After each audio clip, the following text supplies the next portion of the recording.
Voilà, et de la gaieté et des notes de musique à présent. Du 10 au 14 octobre, la Maison de la Culture organise la 3e édition du Festival du ukulélé. Cette année encore, les virtuoses internationaux joueront de leur instrument fétiche.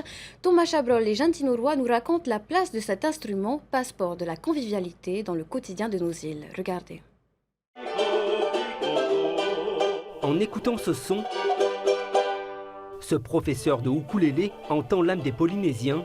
L'instrument traditionnel à cordes pincées des îles Hawaï et de Tahiti est une adaptation du cavaquinho portugais.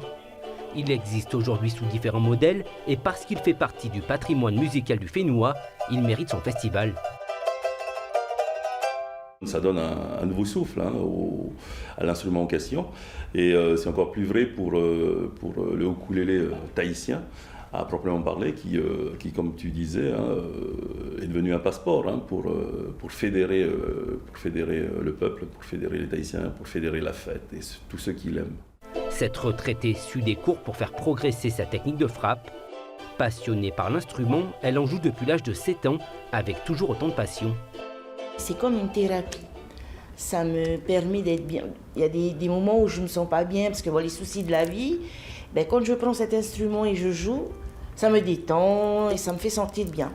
Le ukulélé, c'est l'instrument de la convivialité. Pratique, il se transporte partout. Et dans Papeete, il n'est pas rare d'entendre au coin d'une rue les cordes vibrer. Les orchestres improvisés sont un plaisir partagé. C'est la première fois qu'on l'entend. On a la chance d'aller au marché et on les a vus jouer. Et ils sont tous formidables. On voit que ce sont des gens d'un certain âge qui connaissent bien l'instrument. Cette culture du partage nous émeut et puis j'avoue qu'on prend notre pied.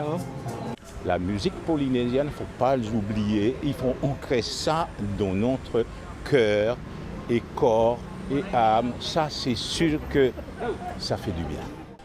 La musique rapproche les peuples et le ukulélé n'échappe pas à cette règle. Au-delà de Tahiti et Hawaï, une vingtaine de festivals lui sont consacrés.